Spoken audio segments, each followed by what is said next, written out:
জাতীয় থেকে আন্তর্জাতিক, প্রান্তিক, জনপদ থেকে নগর, চারপাশে ঠিক কী ঘটছে এই মুহূর্তে তা নিয়ে আয়োজন এখন চারদিক। আপনার সঙ্গে আছি আমি জাহিদ হাসান। প্রধানমন্ত্রী শেখ হাসিনা বলেছেন, কোটা সংস্কার আন্দোলনকে ঘিরে যারা হত্যাকাণ্ড, লুটপাট, সন্ত্রাসী কর্মকাণ্ড চালিয়েছে বিচার বিভাগীয় তদন্ত করে তাদের উপযুক্ত শাস্তি নিশ্চিত করা হবে। আন্দোলনকারীরা আদালত থেকে ন্যায় বিচার পাবেই প্রত্যাশা করে রায় আসা পর্যন্ত তাদের ধৈর্য ধরারও আহ্বান জানান সরকার প্রধান। সন্ধ্যায় জাতির উদ্দেশ্যে দেয়া ভাষণে প্রধানমন্ত্রী জানান, হত্যাকাণ্ডের শিকার পরিবারগুলোর জীবিকা নির্বাহের ব্যবস্থা করতে সহযোগিতাও করবেন তিনি। এই আন্দোলনের সুযোগটা নিয়ে অনাকাঙ্ক্ষিত উচ্চাবিলাস চরিতার্থ করার সুযোগ নিয়ে সন্ত্রাসী কর্মকাণ্ডে লিপ্ত হয়। এর ফলে এই কোমলমতি শিক্ষার্থীদের আন্দোলনকে ঘিরে যে সকল ঘটনা ঘটেছে তা খুবই বেদনাদায়ক ও দুঃখজনক। অহেতুক কতগুলি মূল্যবান জীবন ঝরে গেল। আপনজন হারাবার বেদনা যে কত কষ্টের তা আমার থেকে আর কে বেশি জানে। যারা মৃত্যুবরণ করেছে তাদের আত্মার মাগফিরাত কামনা করছি। পরিবারের সদস্যদের প্রতি গভীর সমবেদনা জানাচ্ছি। আমি প্রতিটি হত্যাকাণ্ডের নিন্দা জানাই। যে সকল ঘটনা ঘটেছে তা কখনোই কাম্য ছিল না। আমি বিশ্বাস করি যারা কোটা সংস্কার আন্দোলনে জড়িত তাদের সাথে এই সকল সন্ত্রাসীদের কোনো সম্পর্ক নেই, বরং সন্ত্রাসীরা এদের মধ্যে ঢুকে সংঘাত ও নৈরাজ্যকর পরিস্থিতির সৃষ্টি করছে। এই ধরনের ঘটনার সঙ্গে যারা জড়িত তাদের চিহ্নিত করে উপযুক্ত শাস্তির ব্যবস্থা করা হবে। যারা হত্যাকাণ্ডের শিকার হয়েছে তাদের পরিবারের জন্য জীবন জীবিকা নির্বাহের ক্ষেত্রে যে সহযোগিতা দরকার তা আমি করব। আমি দ্ব্যর্থহীনভাবে ঘোষণা করছি, যারা হত্যাকাণ্ড, লুটপাট ও সন্ত্রাসী কর্মকাণ্ড চালিয়েছে এরা যেই হোক না কেন তারা যেন উপযুক্ত শাস্তি পায় সে ব্যবস্থা নেওয়া হবে। আমি আরও ঘোষণা করছি, হত্যাকাণ্ড সহ যে সকল অনভিপ্রেত ঘটনা ঘটেছে সুষ্ঠু ও ন্যায় বিচারের স্বার্থে সে সকল বিষয়ে বিচার বিভাগীয় তদন্ত করা হবে। সর্বোচ্চ আদালতের রায় আসা পর্যন্ত ধৈর্য ধরে অপেক্ষা করার জন্য আমি সকলকে বিশেষভাবে অনুরোধ জানাচ্ছি। আমার বিশ্বাস আমাদের ছাত্র সমাজ উচ্চ আদালত থেকে ন্যায় বিচারই পাবে, তাদের হতাশ হতে হবে না। মুক্তিযুদ্ধের চেতনায় আমাদের প্রিয় মাতৃভূমিকে সকলের সহযোগিতায় স্মার্ট বাংলাদেশ হিসেবে গড়ে তুলব। বৈষম্য বিরোধী ছাত্র আন্দোলনের ব্যানারে চলমান কোটা সংস্কার আন্দোলন সহিংস রূপ নেয় পরিস্থিতি সামাল দিতে ঢাকা বিশ্ববিদ্যালয় সহ বিভিন্ন পাবলিক বিশ্ববিদ্যালয় বন্ধ ঘোষণা করা হয়েছে। বুধবার সকাল থেকেই দেশের বিভিন্ন বিশ্ববিদ্যালয় হল ছাড়তে শুরু করেন সাধারণ শিক্ষার্থীরা। বুধবার সকালে প্রশাসনিক ভবনে জরুরি সভায় বসে ঢাকা বিশ্ববিদ্যালয় সিন্ডিকেট সভায় অনির্দিষ্টকালের জন্য বন্ধ ঘোষণা করা হয় ঢাকা বিশ্ববিদ্যালয়। সন্ধ্যা ৬টার মধ্যে হল ছাড়ার নির্দেশ দেওয়া হয়। একইভাবে বন্ধ ঘোষণা করা হয় জাহাঙ্গীরনগর, রাজশাহী, চট্টগ্রাম, সিলেট সহ দেশের বিভিন্ন পাবলিক বিশ্ববিদ্যালয়। সাধারণ শিক্ষার্থীরা বলছেন, বিশ্ববিদ্যালয় বন্ধের ঘোষণা আসার পর থেকে নিরাপত্তার কথা বিবেচনা করে হল ছাড়ছেন তারা। ২ সপ্তাহের বেশি সময় ধরে চলা কোটা সংস্কার আন্দোলন সবশেষ মঙ্গলবার চরম সহিংসতায় রূপ নেয়। ঢাকা বিশ্ববিদ্যালয় সহ দেশের বিভিন্ন এলাকায় সংঘর্ষ ছড়িয়ে পড়ে।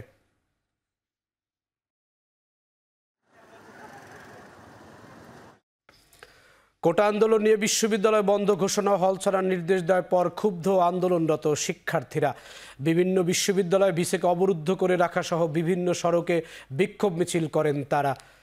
বুধবার বিকেলে ৪টার মধ্যে জাহাঙ্গীরনগর বিশ্ববিদ্যালয়ের হল খালি করার নির্দেশ দেওয়া হলে ভিসি সহ সিন্ডিকেটের সদস্যদের অবরুদ্ধ করেন বিক্ষুব্ধ শিক্ষার্থীরা। পরে পুলিশ ও শিক্ষার্থীদের মধ্যে বাকবিতণ্ডা শুরু হয়। এক পর্যায়ে আন্দোলনকারীদের লক্ষ্য করে টিয়ারশেল, রাবার বুলেট নিক্ষেপ করে পুলিশ। শিক্ষার্থীদের বিক্ষোভে রাজশাহী বিশ্ববিদ্যালয়েও দিনভর ছিল থমথমে পরিস্থিতি। পরে ৫ দফা দাবি আদায় উপাচার্যকে অবরুদ্ধ করে রাখে শিক্ষার্থীরা। এরপর তাকে উদ্ধারে এসে পুলিশ শিক্ষার্থীদের ছত্রভঙ্গ করে দেয়। এদিকে শেরপুরের সাধারণ শিক্ষার্থীরা বিক্ষোভ মিছিল শুরু করলে শহরের নিউ মার্কেট এলাকায় ছাত্রলীগের সঙ্গে ধাওয়া পাল্টা ধাওয়ার ঘটনা ঘটে। ভাঙচুর করা হয় পুলিশের 3টি মোটরসাইকেল। পরে পরিস্থিতি নিয়ন্ত্রণে গুলি ও কাঁদানে গ্যাস নিক্ষেপ করে পুলিশ। এতে আহত হয় শিক্ষার্থী সহ অন্তত 14 জন। বরিশালের রূপতলী বাস টার্মিনাল পর্যন্ত 4 কিলোমিটার এলাকায় পুলিশের সঙ্গে বিভিন্ন কলেজের শিক্ষার্থীদের সংঘর্ষ হয়। এ সময় টিয়ারশেল ছোড়ে পুলিশ।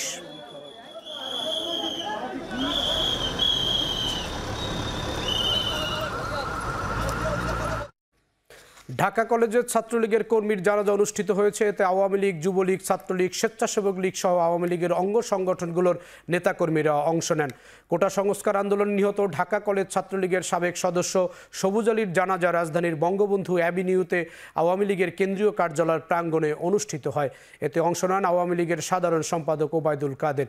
এদিকে শাহবাগের জাতীয় জাদুঘরের সামনে জানাজায় যুবলীগ, ছাত্রলীগ, স্বেচ্ছাসেবক লীগ ও আওয়ামী লীগের অঙ্গ সংগঠনগুলোর নেতাকর্মীরা অংশগ্রহণ করে। এ সময় ছাত্রলীগের কেন্দ্রীয় কমিটির সভাপতি সাদ্দাম হোসেন বলেন, বিভিন্ন বিশ্ববিদ্যালয়ে যে হামলা হয়েছে রাজপথে থেকে ও আইনিভাবে জবাব দেওয়া হবে। অন্যায় যে করবে তাকে ছাড় দেওয়া হবে না বলে হুঁশিয়ারি দেন ছাত্রলীগ সভাপতি।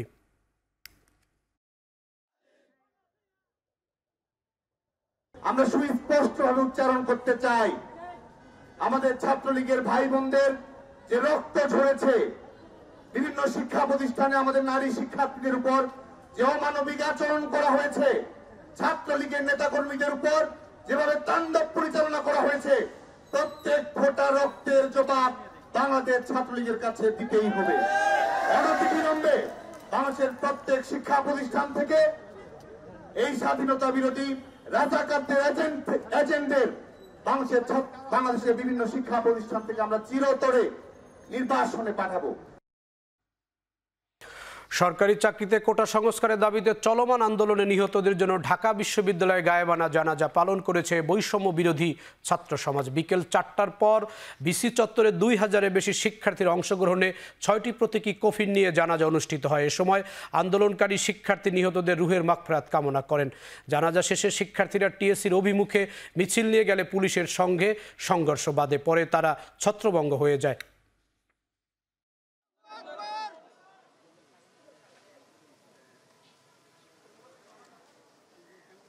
কোটা সংস্কারের দাবিতে আন্দোলনে নিহত শিক্ষার্থীদের গায়েবানা জানাজা ও কফিন মিছিল অনুষ্ঠিত হয় বিভিন্ন শিক্ষা প্রতিষ্ঠানের সামনে। এ সময় শিক্ষার্থীরা নিহত শিক্ষার্থীদের হত্যার বিচারের দাবি জানান। বুধবার দুপুরে রাজধানীর আফতাবনগরে ইস্ট ওয়েস্ট বিশ্ববিদ্যালয়ের সামনে আন্দোলনে নিহত শিক্ষার্থীদের গায়েবানা জানাজা পড়ে বিভিন্ন স্কুল ও কলেজের শতাধিক শিক্ষার্থী। জানাজা শেষে শিক্ষার্থীরা জানান, তাদের যৌক্তিক আন্দোলনে রাজনৈতিক ইস্যু হিসেব করে অনেকেই কথা বলছেন। এ সময় কোনো প্রকার গুজবে কান না দেওয়ার কথা জানান শিক্ষার্থীরা।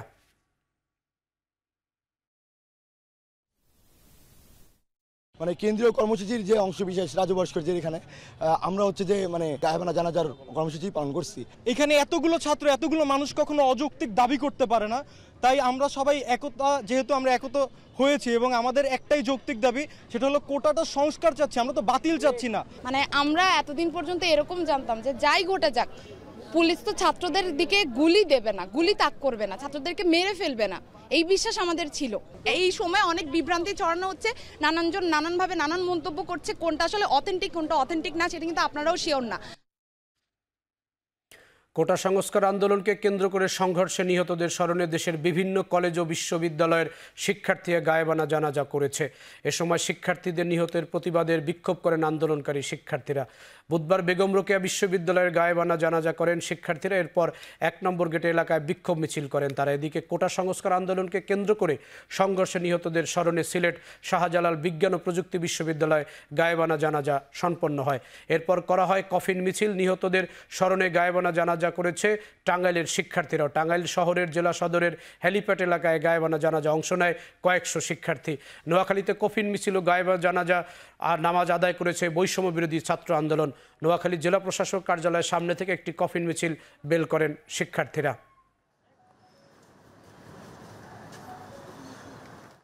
স্টুডেন্টদের রক্ত বেরিয়েছে, এরা যে ক্লাসরুমে ঢুকবে, এদের কাছ থেকে স্টুডেন্টরা কি শিক্ষা গ্রহণ করবে? আমাদের এটা দাবি। সাধারণ শিক্ষার্থীদের নিরাপত্তার স্বার্থে সন্ত্রাস ও দখলদারিত্বমুক্ত ক্যাম্পাস নিশ্চিত করতে হবে। আমাদের এই দাবি না মানা পর্যন্ত আমরা মাঠে অবস্থান করব। আমরা এই হত্যাকাণ্ডের তীব্র নিন্দা জানাই। আমরা বিচার বিভাগীয় তদন্ত চাই। কোটা সংস্কার আন্দোলন এখন আর সাধারণ শিক্ষার্থীদের নিয়ন্ত্রণ নেই বলে মন্তব্য করেছেন আওয়ামী লীগের সাধারণ সম্পাদক ওবায়দুল কাদের।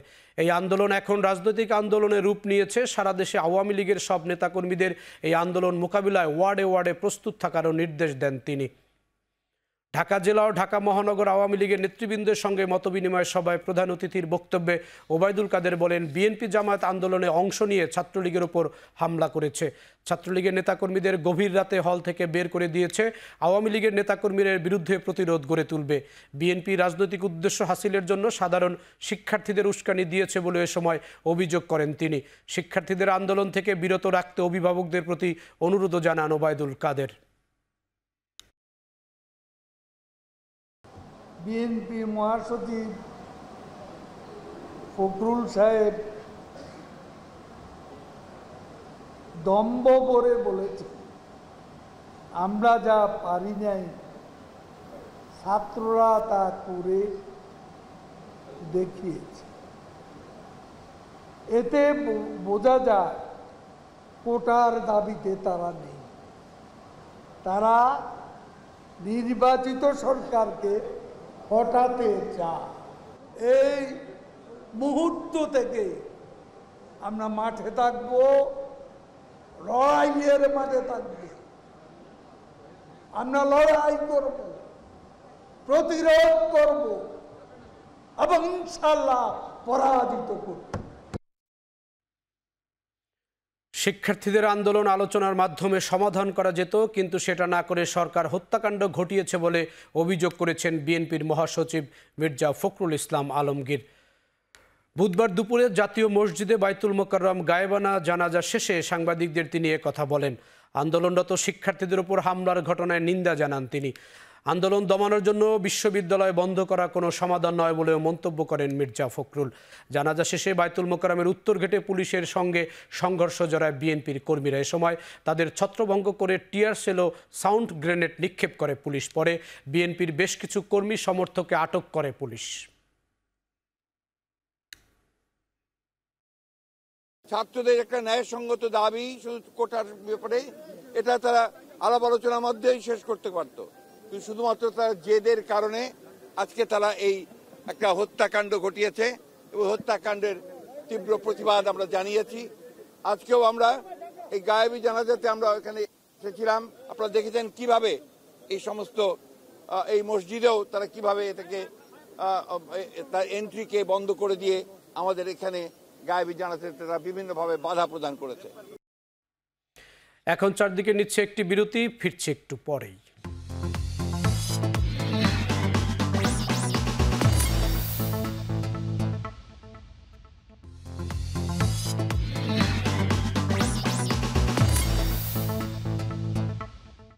ফিরে এলাম বিরতির পর। আপনারা দেখছেন এখন চারদিক। ধর্মীয় ভাবগাম্ভীর্যের মধ্য দিয়ে পবিত্র আশুরা পালন করেছেন শিয়া সম্প্রদায়ের মুসল্লিরা। নানান আয়োজনের মধ্য দিয়ে দিনটিতে শোক পালন করেছেন তারা। স্মরণ করেন ফরাত নদীর তীরবর্তী কারবালার শোকাবহ স্মৃতি। বুধবার সকালে পুরান ঢাকার হোস্তে দালান থেকে তাজিয়া মিছিল বের করে ইমামবাড়া কর্তৃপক্ষ। এ সময় তারা হায় হোসেন হায় ইমাম প্রতিধ্বনি তোলেন। ঐতিহ্য অনুযায়ী হাজারো শিয়া সম্প্রদায়ের অংশগ্রহণে মিছিল রাজধানীর বিভিন্ন সড়ক প্রদক্ষিণ করেন। এ সময় যে কোনো ধরনের অনাকাঙ্ক্ষিত ঘটনা এড়াতে তাজিয়া মিছিলকে কেন্দ্র করে সব ধরনের নিরাপত্তা ব্যবস্থা গ্রহণ করে ঢাকা মেট্রোপলিটন পুলিশ।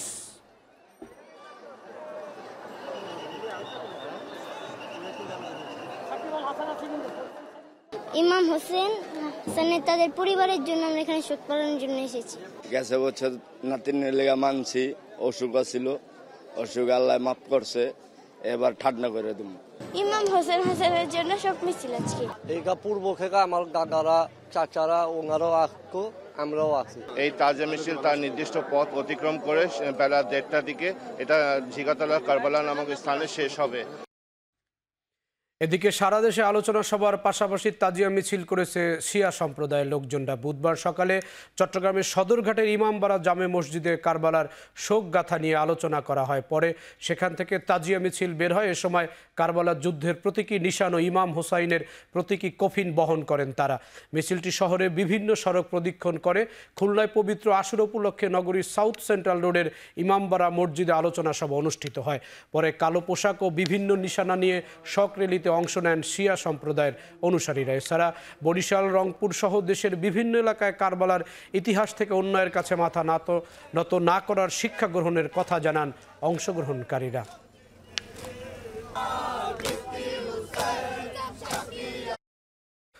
গুজব প্রতিরোধ ও দেশের নিরাপত্তা বিবেচনায় প্রয়োজনে ফেসবুক সহ অন্যান্য সামাজিক যোগাযোগ মাধ্যমের বিরুদ্ধে কঠোর ব্যবস্থা নেওয়া হবে বলে জানিয়েছেন ডাক, টেলিযোগাযোগ ও তথ্য প্রযুক্তি মন্ত্রণালয়ের প্রতিমন্ত্রী জুনায়েদ আহমেদ পলক। বুধবার সকালে তথ্য যোগাযোগ প্রযুক্তি বিভাগ এবং ইইউর যৌথ উদ্যোগে এক সেমিনারে সাংবাদিকদের প্রশ্নের জবাবে কথা জানান মন্ত্রী। তিনি বলেন, ফেসবুক, টিকটক, ইউটিউব সহ অন্যান্য সামাজিক যোগাযোগ মাধ্যমগুলো দায়িত্বশীল আচরণ করছে না, তারা শুধু ব্যবসায়িক স্বার্থ দেখছে। গুজব প্রতিরোধে দেশের নিরাপত্তা বিবেচনা না করলে প্রচলিত আইন অনুযায়ী ফেসবুক সহ অন্যান্য সামাজিক যোগাযোগ মাধ্যমগুলোকে জরিমানা ও দেশে ব্যবসা করার ক্ষেত্রে আর্থিক স্বচ্ছতা যাচাই বাছাই করবে সরকার।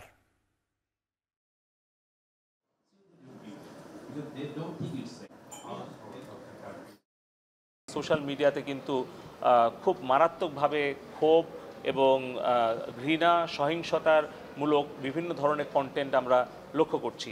দেশের নাগরিকের নিরাপত্তা বিবেচনায় নিয়ে তারা দায়িত্বশীল আচরণ না করে, আমাদেরকে সহযোগিতা না করে, তাহলে কিন্তু আমরা তাদের বিরুদ্ধে কঠোর হতে বাধ্য হব। তাদের বিরুদ্ধে আর্থিক জরিমানা অথবা তাদেরকে এখানে ব্যবসা বাণিজ্য করার ক্ষেত্রে আমাদের তাদের স্বচ্ছতা, জবাবদিহিতা নিশ্চিত করা, তারা এখান থেকে যে বিজ্ঞাপনের অর্থটা নিয়ে যাচ্ছে নিশ্চয়ই আমরা তদন্ত করে দেখব যে তারা বৈধভাবে নিয়ে যাচ্ছে নাকি অবৈধভাবে নিয়ে যাচ্ছে।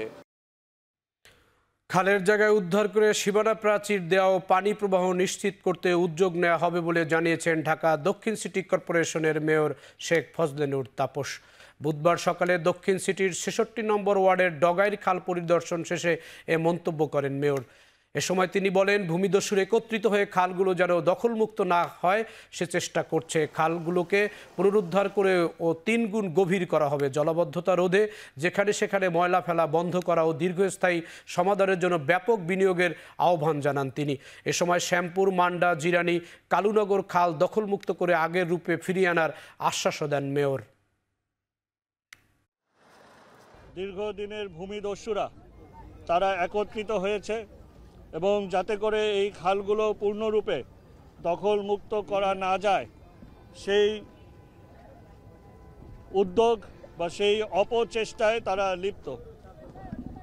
আমরা দৃঢ় প্রতিজ্ঞ, আমরা ঢাকা শহরের সকল খালগুলোকেই উদ্ধার করতে দৃঢ় প্রতিজ্ঞ। সরকারি জমি আছে, খালের জমি আছে, এগুলোকে সীমানা বেষ্টনী দিয়ে আমরা দীর্ঘ মেয়াদি যাতে করে রক্ষা করা যায় এবং নিষ্কণ্টকভাবে এখানে যেন পানি প্রবাহ নিশ্চিত করা যায় সেই উদ্যোগ আমরা গ্রহণ করছি। টাঙ্গাইলের যমুনা, ধলেশ্বরী সহ বিভিন্ন নদ নদীর পানি কমলেও ঝিনাই নদীর পানি এখনও বিপদসীমার উপর দিয়ে বইছে। এদিকে লোকালয় থেকে পানি নামার সঙ্গে সঙ্গে বাড়ছে বন্যার্তদের দুর্ভোগ। বিশুদ্ধ পানীয় খাদ্য সংকটের পাশাপাশি বাড়ছে পানিবাহিত নানান রোগ। এদিকে পানিবন্দী থাকায় দীর্ঘদিন ধরে কর্মহীন বহু মানুষ রয়েছে ত্রাণ না পাওয়ার অভিযোগে। তবে এরই মধ্যে ১০৫ টন জিআরের চাল ও নগদ ৫০,০০০ টাকা বিতরণের কথা জানায় জেলা প্রশাসন। চলমান বন্যায় টাঙ্গাইল সদর, গোপালপুর, ভুয়াপুর, কালিহাতী, নাগরপুর ও বাসাইল উপজেলায় ১২৩টি গ্রামের ৬২,০০০ মানুষ পানিবন্দী হয়। পাশাপাশি ক্ষতিগ্রস্ত হয় ৪৬০১ হেক্টর জমির ফসল। এখনও বন্ধ রয়েছে ১৮টি প্রাথমিক বিদ্যালয়ের পাঠদান কার্যক্রম। পানি উন্নয়ন বোর্ডের তথ্য অনুযায়ী দুপুরে ঝিনাই নদীর পানি ১১ সেন্টিমিটার কমে বিপদসীমার উপর দিয়ে প্রবাহিত হচ্ছে।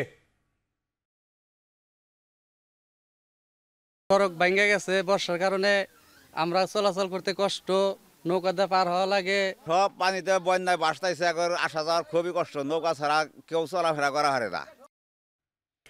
টাঙ্গাইলের চাঞ্চল্যকর ৩ খুনের আসামি সাবেক সেনা সদস্যকে গ্রেফতার করেছে পুলিশ।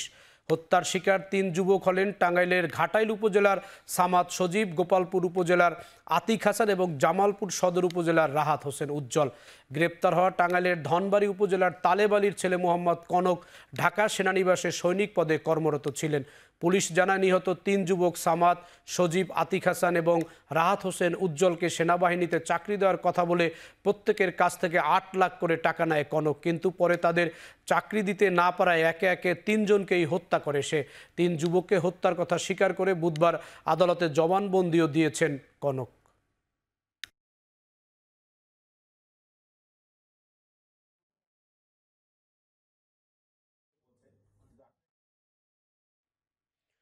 সপ্তাহ ব্যবধানে দেশের বিভিন্ন স্থানে আবারও বেড়েছে ধান ও চালের দাম, যাতে ভোগান্তিতে বেড়েছে সাধারণ ক্রেতাদের। বগুড়ায় জাত ভেদে প্রতিমণ ধানের দাম বেড়েছে 200 টাকা পর্যন্ত। বুধবার জেলার বাজারগুলোতে 1300 থেকে 1450 টাকায় ধান বিক্রি হয়। প্রান্তিক কৃষকের ঘরে ধান না থাকায় হাটে সরবরাহ কমে যাওয়ায় এমন অবস্থা বলে দাবি ব্যবসায়ীদের। এদিকে ধানের দাম বৃদ্ধির প্রভাব পড়েছে চালের বাজারেও। যশোর ও দিনাজপুরে হিলিতে বেড়েছে সব ধরনের চালের দাম। সপ্তাহের ব্যবধানে প্রকারভেদে প্রতি কেজি চালের দাম বেড়েছে 4 থেকে 5 টাকা। দাম বাড়ায় বিপাকে সাধারণ ক্রেতারা। মিল মালিকদের সিন্ডিকেটের কারণে চালের দাম বাড়ার অভিযোগ চাল ব্যবসায়ীদের। ধান কিনলাম 1200 টাকা মন, মোটাটা। ধানের দাম বাড়লো, আমদানি কম, বাজারে কৃষকের ঘরে ধান কম আছে। যখন আমার টাকার দরকার ছিল সেখন বিক্রি করে ফেলতে হচ্ছে। তখন দাম কম ছিল, 1050 টাকা ছিল। আগের দাম কম, আগে যদি সরকার যদি মাল কিনতো, আগে ধান যদি কিনলো হয়নি, তাহলে দাম বেশি পেলামনি। গত সপ্তাহে কিনেছি 58 টাকা কেজি, আজকে 62 টাকা কেজি। এই যে গরিব মানুষেরা আমরা কিভাবে বাঁচবো? 5-7টা আমার খানে আলা, আমি দিন মজুর দিয়ে 62 টাকা কেজি চাল আমি কিভাবে খাবো? সপ্তাহ ব্যবধানে দেশের বাজারে বেড়েছে সবজি ও মাছের দাম। 40 টাকার নিচে মিলছে না কোনো সবজি। আয়ের সাথে সামঞ্জস্য না থাকায় অনেকটা বিপাকে নিম্ন ও মধ্যবিত্তরা। বন্যা ও ভারী বৃষ্টিতে ক্ষতিগ্রস্ত দেশের বিভিন্ন অঞ্চলের ফসলি জমি, এতে সরবরাহ কমায় 20 থেকে 40 টাকা পর্যন্ত বেড়েছে সবজির দাম। তবে বাজার স্বাভাবিক হতে আরও প্রায় 2 সপ্তাহ লাগবে বলছেন ব্যবসায়ীরা। অন্যদিকে বঙ্গোপসাগরে মাছ শিকারের 65 দিনের নিষেধাজ্ঞা চলায় কমেছে সরবরাহ। প্রকারভেদে কেজিতে 50 থেকে 200 টাকা বেড়েছে সব ধরনের মাছ। তবে নদীর ইলিশের দাম কেজিতে বেড়েছে 200 থেকে 500 টাকা।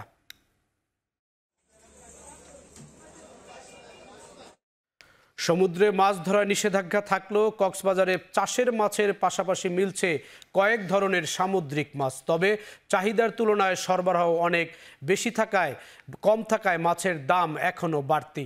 2 দিনের আগের তুলনায় বাজারে অধিকাংশ মাছের দাম প্রায় অপরিবর্তিত রয়েছে। তবে কয়েকটি মাছের দাম বেড়েছে 50 থেকে 70 টাকা পর্যন্ত।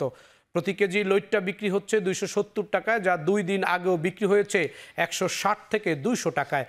এছাড়া সুরমা বিক্রি হচ্ছে প্রতি কেজি 300 থেকে 320 টাকায়। বাজারে অন্যান্য সামুদ্রিক মাছের মধ্যে প্রতি কেজি বাটা 400 থেকে 600 টাকা, রিটা 400 টাকা, ভেটকি 800 থেকে 1000 টাকায় বিক্রি হচ্ছে। এছাড়াও চাষের মাছের মধ্যে রুই 300 থেকে 350 টাকা। 23 জুলাই নিষেধাজ্ঞা শেষ হলে মাছের সরবরাহ বাড়বে, এতে কমবে সব ধরনের মাছের দাম। এখন চারদিকে নিচ্ছি আরেকটি বিরতি, ফিরছে একটু পরেই।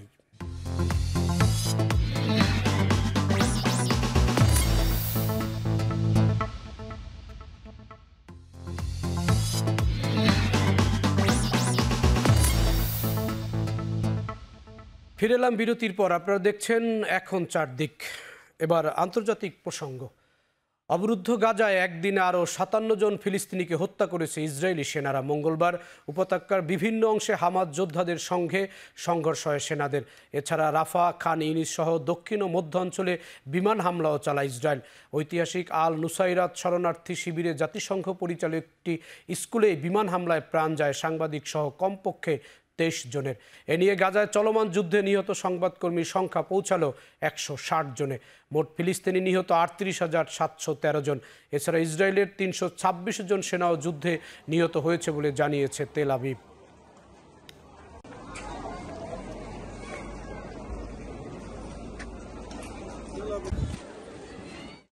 গেল 10 দিনে গাজায় জাতিসংঘ পরিচালিত 8টি স্কুলে হামলা চালিয়েছে ইসরায়েলি সেনারা। বাস্তুচ্যুত ফিলিস্তিনিরা যুদ্ধ শুরুর পর এসব স্কুলে আশ্রয় নিয়েছিলেন। ফিলিস্তিনি জাতিসংঘের সহায়তা সংস্থা UNRW এর জানায় গেল 9 মাসে গাজায় জাতিসংঘের প্রায় 70% স্কুলে হামলা চালায় ইসরায়েল। এতে অন্তত 539 ফিলিস্তিনি নিহত হয়েছে। হামাস নির্মূলের দোহাই দিয়ে বেসামরিক স্থাপনা লক্ষ্য করে হামলা চালানো এর তীব্র নিন্দা জানায় সংস্থাটি। এদিকে গাজা থেকে আটক করা 16 ফিলিস্তিনিকে মুক্তি দিয়েছে ইসরায়েল। IDF সেনাদের বিরুদ্ধে শারীরিক ও মানসিক নির্যাতনের অভিযোগ এনেছেন তারা।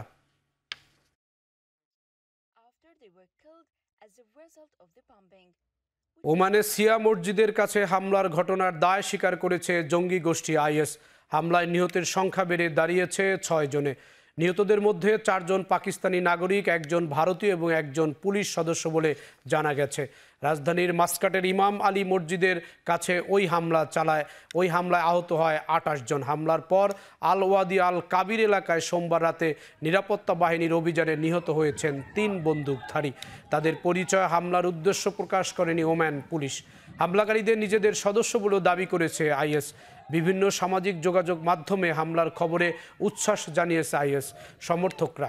পাকিস্তান ও আফগানিস্তান ও ইরাকে শিয়াদের ধর্মীয় আয়োজনে আইএসের হামলায় নতুন নয়, তবে শিয়া সংখ্যালঘু ওমানে এমন হামলা নজিরবিহীন।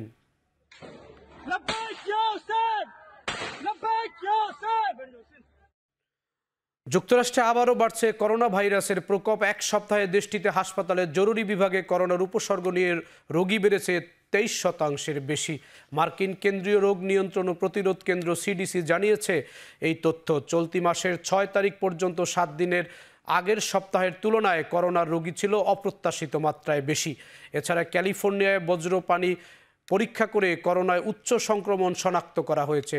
Arkansas, Florida, Maryland, Nevada, Oregon ও টেক্সাসে সংক্রমণের মাত্রা অনেক বেশি বলে জানানো হয়েছে। গেল শীতের পর এবারই সংক্রমণ সবচেয়ে বেশি। কারণ হিসাবে করোনা ভাইরাসের রূপ পরিবর্তনকে দায়ী করছে সিডিসি। সংক্রমণের ঝুঁকি এড়াতে 6 মাসের বেশি বয়সী প্রত্যেককে নতুন টিকা নেওয়ার পরামর্শ দিচ্ছে সংস্থাটি। জাপানের অতিরিক্ত মশলাযুক্ত চিপস খেয়ে অসুস্থ হয়ে হাসপাতালে ভর্তি হয়েছে অন্তত 14 শিক্ষার্থী। গেল মঙ্গলবার টোকিওর একটি হাই স্কুলে এই ঘটনা ঘটে। স্থানীয় গণমাধ্যম জানায়, এক শিক্ষার্থী ওই বিশেষ চিপসটি স্কুলে নিয়ে যায়। অন্তত 30 জন শিক্ষার্থীর সাথে ভাগ করে চিপস খায় সে। খাওয়ার পর কেউ কেউ বমি করে, অনেকের মুখের চারপাশের ঝাল মশলার কারণে জ্বলতে শুরু করে। এ সময় জরুরি ভিত্তিতে 13 জন মেয়ে ও 1 জন ছেলেকে হাসপাতালে নেওয়া হয়। এরই মধ্যে গ্রাহকদের কাছে ক্ষমাও চেয়েছে চিপস প্রস্তুতকারক প্রতিষ্ঠান ইসোয়ামা কর্পোরেশন। বিবিসির প্রতিবেদন বলছে, কোম্পানিটি তাদের ওয়েবসাইটে আগে থেকেই এই চিপস খাওয়ার ব্যাপারে গ্রাহকদের সতর্ক করে দিয়েছিল। সেখানে বলা হয়, এই চিপস অনেক বেশি মশলাদার হয়, এটি খাওয়ার পর অস্বস্তি হতে পারে। 18 বছরের কম বয়সীদেরকে এই চিপস খেতে বারণও করা হচ্ছে। থাইল্যান্ডের অভিজাত হোটেলের মৃত 6 পর্যটকের দেহে সায়ানাইড বিশেষের উপস্থিতি পাওয়া গেছে। ময়নাতদন্ত শেষে বিষয়টি নিশ্চিত করেছে পুলিশ। নিহতদের মধ্যে অন্তত 2 জন ভিয়েতনামিজ বংশোদ্ভূত মার্কিন নাগরিক বলে নিশ্চিত করেছে ওয়াশিংটন। বাকিরা ভিয়েতনামের নাগরিক। রাজধানী ব্যাংককের 5 তারকা গ্র্যান্ড হিয়াট হোটেলের 5 তলার একটি কক্ষ থেকে মরদেহগুলো উদ্ধার করা হয়। চেক আউটের নির্ধারিত সময়ের 24 ঘন্টা পার হয়ে যাওয়ার পর তাদের খুঁজতে গিয়ে মরদেহের সন্ধান পায় হোটেলের এক কর্মী। নিহতদের দেহে কোনো আঘাত বা মারামারির চিহ্ন নেই বলেও জানিয়েছে পুলিশ। ঘটনাস্থল পরিদর্শন করেছেন থাইল্যান্ডের প্রধানমন্ত্রী শ্রীতাহু থাবিসেন। ভিসা ছাড়াই থাইল্যান্ডের প্রবেশের সুবিধা পেল আরও 36টি দেশের নাগরিকরা। পর্যটক বাড়ানোর লক্ষ্যে নিয়ে মোট 93টি দেশকে সুবিধা দিচ্ছে ব্যাংকক। দক্ষিণ এশিয়ার 4টি দেশে তালিকায় থাকলেও নেই বাংলাদেশের নাম। আগামী 1 বছরে পর্যটন খাত থেকে রাজস্ব আদায় অন্তত 7.5% বৃদ্ধির লক্ষ্যে দক্ষিণ পূর্ব এশিয়ার দেশটির এই লক্ষ্য অর্জন নিচ্ছে একের পর এক ব্যবস্থা। এরই অংশ হিসাবে সবশেষ পদক্ষেপ হিসাবে ভিসাবিহীন প্রবেশ অধিকারের আওতায় বাড়ল ব্যাংকক। সোমবার থেকে কার্যকর নতুন স্কিমের আওতায় পর্যটকরা 60 দিন পর্যন্ত থাইল্যান্ডে অবস্থান করতে পারবেন। একই দিন থেকে রিমোট ওয়ার্কার অর্থাৎ বিকল্প কর্মক্ষেত্র থেকে যারা কাজ করেন তাদের জন্য 5 বছর মেয়াদি ভিসা চালু করেছে থাই প্রশাসন। এই ভিসার আওতায় প্রতি বছর সর্বোচ্চ 180 দিন পর্যন্ত থাইল্যান্ডে অবস্থানের অনুমতি পাবেন পর্যটকরা। এছাড়া থাইল্যান্ড থেকে উচ্চশিক্ষায় ডিগ্রি নেওয়া শিক্ষার্থীরাও স্নাতক বা স্নাতকোত্তর সম্পন্নের পর 1 বছর পর্যন্ত দেশটিতে ভ্রমণ বা কর্মক্ষেত্রে প্রবেশের চেষ্টা করতে পারবেন। থাই অর্থনীতির অন্যতম স্তম্ভ পর্যটন। সরকারি তথ্য অনুযায়ী চলতি বছর প্রথম 6 মাসে দেশটিতে প্রবেশ করেছে 2.25 কোটি বিদেশি পর্যটক।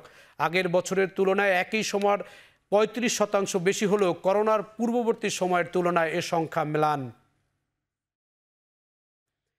3টি প্রবল ঝড়ের জেরে রেকর্ড বৃষ্টির পর কানাডার টরেন্টোতে কিছু অংশ প্লাবিত হয়েছে। বিদ্যুৎ বিচ্ছিন্ন হয়ে পড়েছে প্রায় 2.25 লাখ গ্রাহক। একই সঙ্গে ফ্লাইট চলাচলও ব্যাহত হচ্ছে। দেশটির আবহাওয়ার দপ্তর জানিয়েছে মঙ্গলবার টরেন্টোতে প্রায় 100 মিলিমিটার বৃষ্টিপাত হয়েছে, যা 1941 সালে এই শহরের দৈনিক বৃষ্টিপাতের রেকর্ডকে ছাড়িয়েছে। টরেন্টো এবং অঞ্চল সংরক্ষণ কর্তৃপক্ষ সতর্ক করেছে যে শহরের উপকূল নদী এবং স্রোতের কাছাকাছি অঞ্চলগুলোতে বন্যার প্রবণতা রয়েছে। ইতিমধ্যেই দুর্যোগের কবলে পড়া এলাকা থেকে অন্তত 14 জনকে উদ্ধার করেছে, যার মধ্যে একজন ব্যক্তি তার গাড়ির ছাদ থেকে ছিটকে পড়েছিলেন। টরেন্টোতে 1 ডজনের বেশি নদী রয়েছে, যার ফলে সেখানকার পানির স্তর বৃদ্ধির ঝুঁকি আছে বলে সতর্ক করেছে কর্তৃপক্ষ। এছাড়া রাস্তাঘাট থেকে বন্যার পানি কমাতে চলছে পানি নিষ্কাশন কাজও।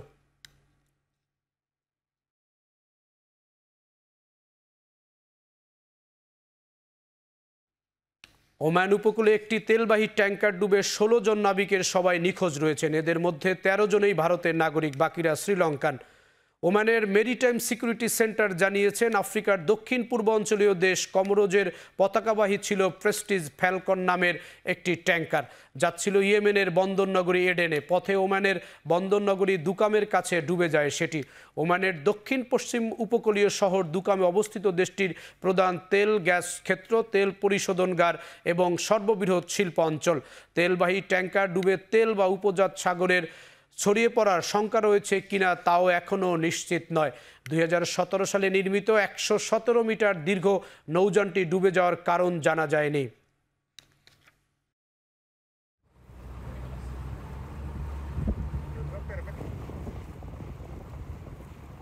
এখন চারদিকে নিচ্ছে আরেকটি বিরতি, ফিরছি একটু পরেই।